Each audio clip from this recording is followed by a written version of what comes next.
They say when you're learning a language that you know you're making progress in learning that language when you begin to think in the new language. For example, if you are learning Spanish and you pull up to this building on Sunday morning a little before 10:30, you think iglesia instead of church. That word comes into your mind instead of thinking the English word church. Okay, now what is that in Spanish? Your mind begins to automatically view the world through the new language instead of having to pause and jump the gap of interpretation. Now, there's a similar gap of interpretation in our lives between our experience, what happens in day-to-day life, how our circumstances unfold, and God's view of the world and our circumstances. So things happen in our lives, we live life, something happens, either good or bad, and you automatically interpret that event. You put that event in a storyline, and you make sense of what that event means by interpreting it. You view, and I do the same thing, we view every event that happens in our lives according to this underlying story and this underlying narrative and grasp of how the universe works and what life means. And so we place everything, we interpret it as it happens to us. And these events could be good, they could be bad. You could lose a job or lose a loved one, or you could get a promotion or have a new grandchild. And without thinking about it, you interpret what those events mean for your life. And so the question is there a gap between your interpretation of life's events and between God's perspective of those events? Oftentimes, here's where that gap is seen in our lives. When things are going well, we don't tend to have that gap. But when things are difficult, when something hard happens that seems to go against what we know to be true of God. We know God's full of wisdom, even as I just talked about. We know He's full of love. But then something happens in our lives, and it bumps up against that, and there's a gap between our experience and what we know to be true about God. And it's very easy for us to get frustrated in that moment and allow our own interpretation and our own view take hold in our hearts. And then we begin to change our view of God, and we begin to interpret Him differently, and we begin to maybe think untrue things about God and who He is, rather than reinterpreting the events of our lives and allowing the Bible's perspective on circumstances and on God and His character to shape our interpretation. The goal every Sunday as you come in here, the goal in your weekly Bible reading, in prayer, all of the Christian life, the goal is for you and I to automatically think in God's language, to automatically view events from God's perspective instead of having it happen and then we have to interpret, and sometimes we don't get the right word and we don't get the right interpretation. Now you can see this gap in the title of the sermon that's on the screen above us today. Will God keep His promises? Full disclosure, I stole this from a commentary. It was such a great heading to Psalm 89 that I thought, well, there we go. I'm not good at sermon titles anyway, so thank you, Mr. Commentator. But will God keep His promises? And for the author of Psalm 89, there's a little bit of uncertainty in this. There's a gap here in his circumstances and the way he's interpreting circumstances and what he intellectually knows to be true about God and what he's taught is true about God. One commentator explained it like this, and I thought it was so helpful I wanted to share it with you. Psalm 89, the psalm reflects the perplexing experience of the contradiction between old promises and understandings of the ways of God and the actuality of the developments of history. So you can see that gap there. And I love how he describes it as a perplexing experience. You have all these old promises that God has made about who He is, about what He's going to do, and then there's the actuality of the developments of your life and of history and the circumstances that take place this coming week. What do we do with that gap that is there? That's what Psalm 89 is going to help us to navigate this morning. So what's the setting for this psalm? What's going on here? It's really helpful to know the context for these psalms. They're not just random poems put in the Bible. This psalm, Psalm 89, is the last psalm in book 3 of the Psalter. So I told you last week there are 5 books in the Psalter. Each of them generally focuses on a different time period. Book 3 of the Psalter ends with Psalm 89, and if you're in Psalm 89, you can actually look ahead to Psalm 90, and you'll see right above Psalm 90, it says Book 4. So you know this ends Book 3 of the Psalter. Now, I told you last week, maybe you remember this, maybe you don't, but Book 3 deals with the time from Solomon's reign. So David's son Solomon comes to the throne, he's very powerful, and then unfortunately, he turns from the Lord at the end of his reign, and the kingdom splits after his reign into 2 pieces.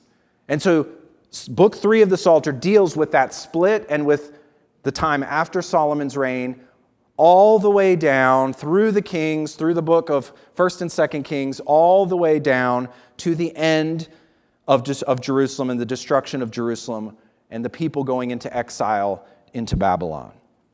And so Psalm 89 is a meditation on the destruction of Jerusalem. And it's a meditation on the tragic events that happen there and what this means. It's this author trying to make sense of all of this and come to grips with it. And he's asking, are God's promises still intact? I mean, I know God's supposed to be faithful, but man, it looks like he's not. So are his promises still intact? Is God's character still reliable? Can I still trust him? And so here's what we're going to see in Psalm 89 today. 3 truths to help us navigate the gap between God's promises and our experience. 3 truths to help us navigate the gap between God's promises and our experience. And the first one of these truths is this: God deserves praise because of his covenant faithfulness. And you can see this takes up the majority of the psalm, verses 1 through 37. Now, let me just say, as we're working through this psalm this morning, sometimes with a passage of Scripture like this, where it's so long, my goal is not to explain every word to you and try to go phrase by phrase. What at the end of the day I want to happen is I want you to be able to understand the psalm as a whole, and then I want you to be able to go back this week and to read it and go, oh, I know what's happening here. And then you can read and think about the details of the psalm a little bit more. And so that's the goal this morning as we go through this particular psalm. And the majority of it is this first point here. God deserves praise because of his covenant faithfulness. And you can see the author there, Ethan the Ezrahite. He spends this entire section praising God for his character. He exalts him because of who he is. And in this section, he explains the promises that God has made in the past. And he's going to focus on a very specific promise that God has made in the past. And you need to understand this promise really to make sense of your Old Testament, but definitely to make sense of this psalm. So, verses 1 through 4 are almost like an introduction to the whole psalm. And they give us the main points of verses 1 through 37. So if we can focus on verses 1 through 4, I think you'll grasp what's going on in the rest of this section. Let me read these verses to you. I will sing of the steadfast love of the Lord forever. With my mouth I will make known your faithfulness to all generations. For I said, steadfast love will be built up forever. In the heavens you will establish your faithfulness. You have said, I have made a covenant, or a promise, a commitment with my chosen one. I have sworn to David my servant, I will establish your offspring seed forever and build your throne for all generations. So you can see, I think, in verses 1 and 2, there are 2 qualities of God that are mentioned in each verse. Look in verse 1 again, steadfast love of the Lord, and then faithfulness. And then look in verse 2, steadfast love, and at the end of verse 2, faithfulness. God deserves praise because this is who he is. He is a God who has abundant, steadfast love. Now, what does that mean? What does it mean that he's a God of steadfast love? Well, this is one of the qualities that we see repeated in Exodus 34, 6 and 7. Now, if that means nothing to you, that's okay. Let me explain why that passage is so important. That is the text where God tells Moses who he is. So this is God defining himself. And how does he define himself? He says this is a part of it. The Lord passed before him and proclaimed, the Lord, a God merciful and gracious, slow to anger, and abounding in steadfast love and faithfulness, keeping steadfast love for thousands. So God says, look, if you're going to understand me, you need to understand that I am a God of steadfast love. So what this means is that God sets his affection on people and makes a covenant with people, and he won't waver from that commitment. He makes promises to people because he has set his affection on them, he loves them, and he will not waver from that commitment. That's steadfast love. What about faithfulness? Faithfulness means God is reliable. He is steadfast. He's trustworthy. When he speaks on something, it's going to happen. It's ultimately reliable. He's not going to shift. He's not going to change his mind. He is going to follow through on what he has said. A Puritan author said this about God's immutability or his faithfulness or his unchanging nature. If he changed his decree, it must be from some defect of wisdom or foresight. For that is the reason why men change their purposes. They see something afterwards which they did not see before. But this cannot be the cause why God should alter his decree, because his knowledge is perfect. He sees all things in one entire prospect before him. So he's faithful. He has all the knowledge in front of him. He chooses the right pathway to go and the right decision to make, and then he sticks to it because it was the right decision. He didn't miss something. And so he's filled with commitment to his covenants, and he's reliable and will follow through. And so Psalm 89 here, this author is saying God deserves praise for these two qualities. He is worthy of praise. These two qualities are fundamental to his character. You think about God, this is what you need to think about him. And because of that, you should praise him. So that's the first sort of theme of this psalm, is God's character, his steadfast love, and his faithfulness. And then in verses 3 and 4, we get a specific instance of his covenantal promises. So he's a God who keeps his covenantal promises. Well, has he made any? Well, sure, he has. Verses 3 through 4 describe one of the most important of these covenant promises. This is the one that is under consideration in this psalm. Look at verses 3 and 4. You have said, I have made a covenant with my chosen one. I have sworn to David, my servant. And here's what God has promised to David. I will establish your offspring or your seed or your descendants forever and build your throne for all generations. So when David became king in 2 Samuel, he was anointed by God. He had his whole thing with Saul back and forth. And ultimately, he finally became king. He enters into Jerusalem and he wants to build a house for God. And God says, here's what I'm going to do, David. Instead of you building a house for me, I'm going to build a house for you. I'm going to make a covenant with you, and I am going to set one of your descendants on the throne forever to rule the nations. I'm going to be committed to your sons and your descendants. And listen to a small part of this promise from 2 Samuel 7. This is spoken from God to David. When your days are fulfilled and you lie down with your fathers, I will raise up your offspring after you, who shall come from your body, and I will establish his kingdom. He shall build a house for my name, and I will establish the throne of his kingdom forever. That is a significant promise that God made to David. So, in Psalm 89, verses 1 through 4, you get the themes for the whole psalm here. The major themes right here in these two verses. God's covenant love and faithfulness, and a very specific promise that God made that demonstrates his covenant love and faithfulness. Now, verses 5 through 37, okay? So this huge chunk of the psalm works out these two themes. Right? Poetry in the Bible is not random. It's not difficult in the sense that it's abstract and not understandable. He sets the themes out here, and now he follows them through, and he describes them. So if you look at verses 5 through 8, now he's extolling God's faithfulness, his reliability, and why we should praise him. Look at verse 5. Let the heavens praise your wonders, O Lord, your faithfulness in the assembly of the holy ones.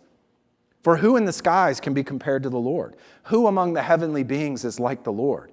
A God greatly to be feared in the council of the holy ones, and awesome above all who are around him. O Lord God of hosts, who is mighty as you are, O Lord, with your faithfulness all around you. No other spiritual beings, no other heavenly beings, no other powers can be compared to God. He sits enthroned above them all. He rules, and that's why he is to be praised, and that's why he's faithful. Because he's the one who can always follow through. No one can prevent his hand from following through on what he's promised. Look at verse 9 through 12. You rule the raging of the sea. When its waves rise, you still them. You crushed Rahab like a carcass. You scattered your enemies with your mighty arm. Rahab is another way of describing Egypt. The heavens are yours. The earth, verse 11, also is yours. The world and all that is in it. You have founded them. The north and the south, you have created them. Tabor and Hermon joyously praise your name. He's saying, look, you rule over the heavens and you rule over the earth. You're able to be faithful because you are sovereign and powerful over both heaven and earth.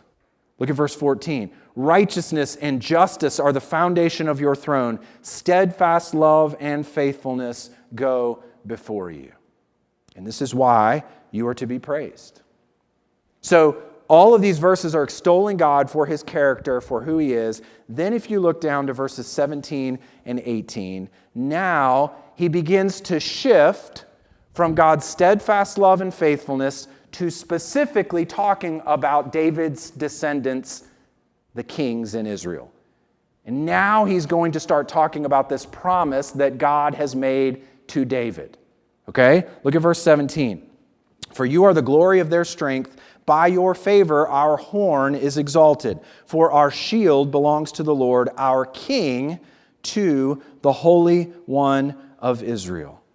Notice in verse 18, he talks about our shield. We saw last week. Who's this referring to? It's referring to the King of Israel, the representative of the people before God. And you can even see that in verse 18.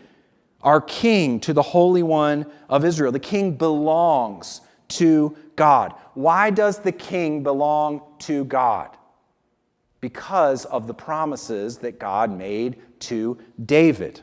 And that's what he gets to now in verse 19 all the way to verse 37.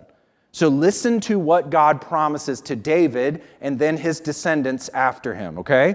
Verse 19, of old you spoke in a vision to your godly one and said, I have granted help to one who is mighty. I have exalted one chosen from the people. Who is this chosen one? Verse 20, I have found David, my servant. With my holy oil I have anointed him, so that my hand shall be established with him. My arm also shall strengthen him. The enemy shall not outwit him. The wicked shall not humble him. I will crush his foes before him and strike down those who hate him. My faithfulness and my steadfast love shall be with him, and in my name shall his horn be exalted.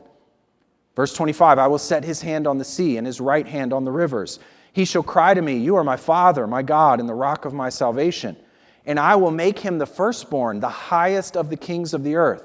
My steadfast love I will keep for him forever, and my covenant will stand firm for him. So he's meditating now on this covenant that God has made, these promises that God has made to David. And these promises aren't just about David. And that's part of the reason this is so important. God is going to work through David and this covenant in order to bless the entire world. Look at verse 27, what God says here.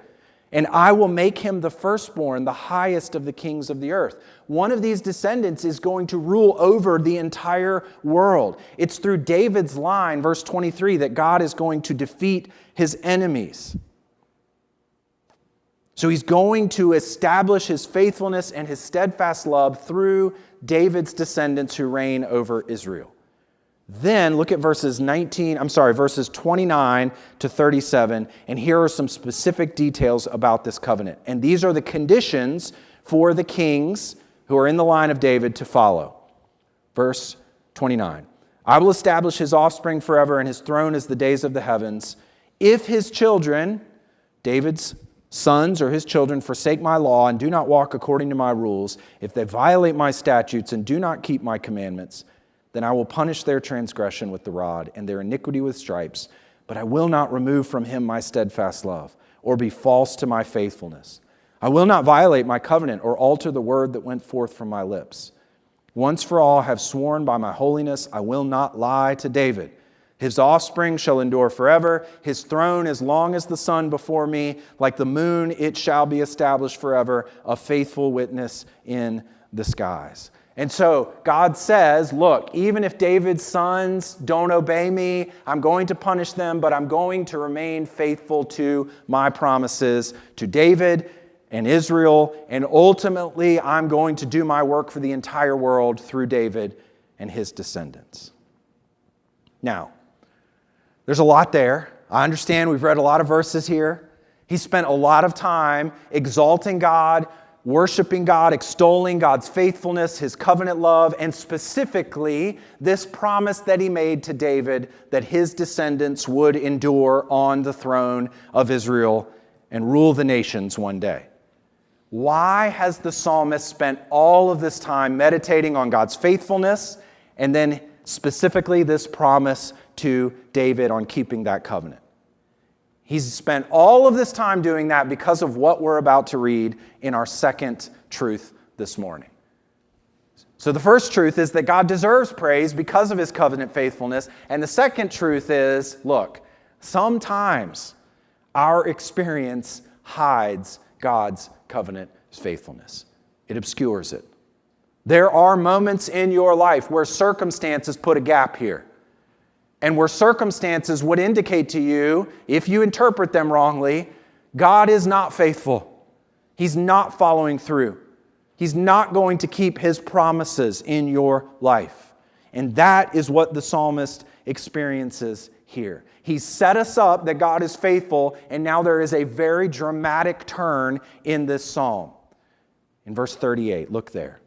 But now, right? So daily life experience now you have cast off and rejected.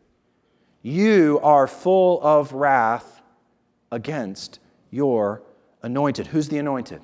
It's the king. It's David's descendants, the Davidic kings of Israel. And it appears to this author, and probably to the other Israelites as well, that God has broken his promises. He made this covenant with David. A king would endure and would sit on the throne. And now it looks like God has broken that promise. Look at verse 39. You have renounced the covenant with your servant. You have defiled his crown in the dust. Looks like God's broken his promises. And so what is this talking about in Israelite history? This is describing that moment when Babylon comes into Israel and ultimately comes up to Jerusalem and destroys the city, destroys the temple, and dethrones the Davidic king who at that time was sitting on the throne. And we know that because of verses 40 through 45. Look there. You have breached all his walls. You have laid his strongholds in ruins. All who pass by plunder him. He has become the scorn of his neighbors. You have exalted the right hand of his foes. You have made all his enemies rejoice. You have also turned back the edge of his sword. You have not made him stand in battle. You have made his splendor to cease and cast his throne to the ground. You have cut short the days of his youth, and you have covered him with shame. If you are with us in the book of Lamentations, which is Jeremiah's meditation on the destruction of Jerusalem, this sounds just like that. It's very, very similar. It is a terrible moment in the life of the nation of Israel, and it's a moment that caused them to question the faithfulness of God to his promises. And this is where the gap comes in. I mean, I think you can see this gap clearly in Ethan's writing here and in his words here. It's very easy to let our interpretation of experience shake our confidence in God's character and promises. So I don't know for you what's going on in your life right now. But if you are having a moment like this, and we all have moments like this at different times because of different circumstances. But if you are having a moment like this, where you find yourself in verses 38 to 45, where it seems like you're cast off and rejected, where it seems like God is not being faithful, where you just want God to come through on what He has promised, here's where you start. Start by understanding that this is what's happening in your life, that there is a gap here, that your interpretation of these events, even though everything in your experience seems to be pointing in this direction, that your interpretation needs to align with God's view and God's perspective. God has not abandoned you, and He's not abandoned the truth of His promises and His character and who He is. And so start by crying out to Him in the middle of that gap between who He is and your circumstances. And that's our third point. We must respond by pleading with God to keep His promises. So Ethan, the author here, I think is aware of the gap. He sees that there's a gap between his circumstances and what he knows to be true about God, and he's wrestling with that gap. Look at verse 46. How long, O Lord, will you hide yourself forever? How long will your wrath burn like fire? Notice the questions are not if God will be faithful. The questions are when will you follow through? When can I expect you to act on your promises? There's no question in his mind that God will come through, that He will be faithful, because he knows that's true of God's character. It's just a matter of when. And so he needs to patiently wait for God to act, and that is often the hardest part. And of course, he would like for God to act immediately. Look at verse 47. Remember how short my time is. For what vanity you have created all the children of men. He wants him to act in his time. And he continues this meditation here in the rest of the chapter. And as he does that, as he waits for God to act, there are two important things that I want you to notice about these verses. First of all, he goes back to his original belief in God's character and original confidence in God's character. Look at verse 49. Lord, where is your steadfast love of old, which by your faithfulness you swore to David? There's verses 1 through 4. Your faithfulness of old and the covenant that you swore to David. He knows these things are true, and so he's asking and pleading with God to act on these things because this is the type of God that He is. It's interesting in this psalm, the words steadfast love, which that's one word in Hebrew, and faithfulness, one word in Hebrew, those two words are both used 7 times in this psalm. They fill this psalm. In light of God's character here, and what he knows to be true about God, he pleads for God to act. Look at verses 50 and 51. Remember, O Lord, how your servants are mocked, and how I bear in my heart the insults of all the many nations, with which your enemies mock, O Lord, with which they mock the footsteps of your anointed. So the first thing I wanted you to notice in these verses is his connection back to God's steadfast love and faithfulness and the covenant that God made with David. Here's the second thing I want you to notice. Throughout this whole psalm, if you're paying attention, there are hints at ultimately how God is going to fulfill His promise to David. There are shadows given in this psalm that tell us how God is going to act to keep His promises.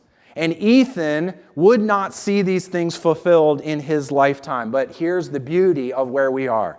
You and I can read this with hindsight And we can read this 2 and 3 times, and we can see the faithfulness of God, and we can see God's commitment to His covenant promises, and we can see that He absolutely followed through on these things. And He's still this God that is described in verses 1 through 37. And He's this God in amazing and abundant ways. And we can see how He's done that, and then we can draw strength from that. That He will continue to work out these promises and fulfill them in our own lives and ultimately in our eternal destination. So what hints am I talking about here? So follow with me here. I love this part of it. Go back to verses 29 and 30. In verses 29 and 30, God's covenant with David is described as the conditions are laid out for David's kingly descendants, okay? Remember, the conditions are that they have to keep His law or else punishment will come to them. But I want you to notice a distinction that is here in verses 29 and 30. Look at verse 29. I will establish His offspring. In Hebrew, do you know what that word is? It's the word seed, and it's singular. It's talking about a singular individual. I will establish His seed forever and His throne as the days of the heavens. But then look at verse 30. If His sons or His children, that's plural. If David's sons forsake my law and do not walk according to my rules, I'll punish their transgressions. Verse 32. And so Ethan may not have even realized fully, and I know he didn't realize how this would work itself out, but there's a distinction here in these promises and how God's going to fulfill this between a singular king and a singular individual who will come and all of David's descendants who are described in the Old Testament who fail miserably. There's a one coming, according to verse 29, who God will establish as David's seed forever and His throne as the days of the heaven. He's going to come and rule forever. But in the meantime, there are going to be many descendants of David who are going to fail over and over again as the people wait for this one to come. But that failure doesn't nullify God's covenant with David. It's like a hiccup in the process. And God is still working out His covenant and keeping His promises. So you see that in verses 29 and 30. Notice verse 48. What man can live and never see death? Who can deliver his soul from the power of Sheol? So if you read this right after verse 47, you think the author is talking about himself. Verse 47, remember how short my time is. For what vanity you've created all the children of men. But if you read this in light of the whole psalm, talking about God's covenant with David, how one of his descendants is going to endure forever and rule on a throne forever, then this is a question that Ethan is asking about how God's going to fulfill that covenant promise. How in the world can a human being rule on David's throne forever? How can a human being have his soul delivered from the power of death? So Ethan is asking that question. How can this possibly happen? God, how can you fulfill this covenant? It doesn't make any sense to him as to how this could happen. Kings don't live forever. So how can God's covenant be true? To bring those together, look at verse 51. Actually, look at 50 and 51. Remember, O Lord, how your servants are mocked, how I bear in my heart the insults of all the many nations with which your enemies mock, O Lord, with which they mock the footsteps of your anointed. The enemies of God are going to mock and try to destroy and try to injure David's descendants. But notice the specific language here, and unfortunately you can't see this in English. The word footsteps is actually the word heel in Hebrew. And it's the same word that is used in Genesis chapter 3 and verse 15 when God makes this promise to Eve and to the serpent of how He's going to redeem the world. I will put enmity between you and the woman, and between your offspring and her offspring, which is the word seed, singular. He shall bruise your head, and you shall bruise his heel. And so I think what Ethan is saying here, and the Holy Spirit through him is saying, is look, this Davidic king is going to be the one that fulfills the promise of Genesis chapter 3 and verse 15. So what do we have in Psalm 89 is the ultimate hope of God's fulfillment of his promises to David to rule the world through one of his descendants who will be king. Here's what we have. We have a singular individual who will come and have his throne established forever. Verse 29. Somehow this singular individual will defeat death and be delivered through death. Verse 48. And this individual will overcome his enemies by taking a mocking and bruising shot to his heel. Verse 51. And at the same time he does that, he will crush the head of the serpent and his offspring. Verse 23, I will crush his foes before him and strike down those who hate him. All of that is here, promising how God will fulfill his covenant with David. So what does all this mean for us? Well, it means, in hindsight, from this perspective, that we can see and be encouraged that God always keeps his promises. The seed of David has come. The one who fulfills all of this has come. And he has won the victory over death for us. And he has ascended to the Father in victory and promised to come again and take us to himself. And our experience may tell us at times that God has forgotten us. But you can see from this that the truth of his word is that he absolutely has not. That in his timing, he always follows through. And so here's what I would say. If you find yourself in this gap in interpretation here, ground yourself in the hope of verses 1 through 37. God is full of steadfast love and faithfulness, and he's made a covenant promise to David, and we can see who that covenant promise is fulfilled through now. And don't let your experience dissuade you from patiently trusting in the Lord to do what's best for you and what's best for his ultimate honor and glory. Let's pray.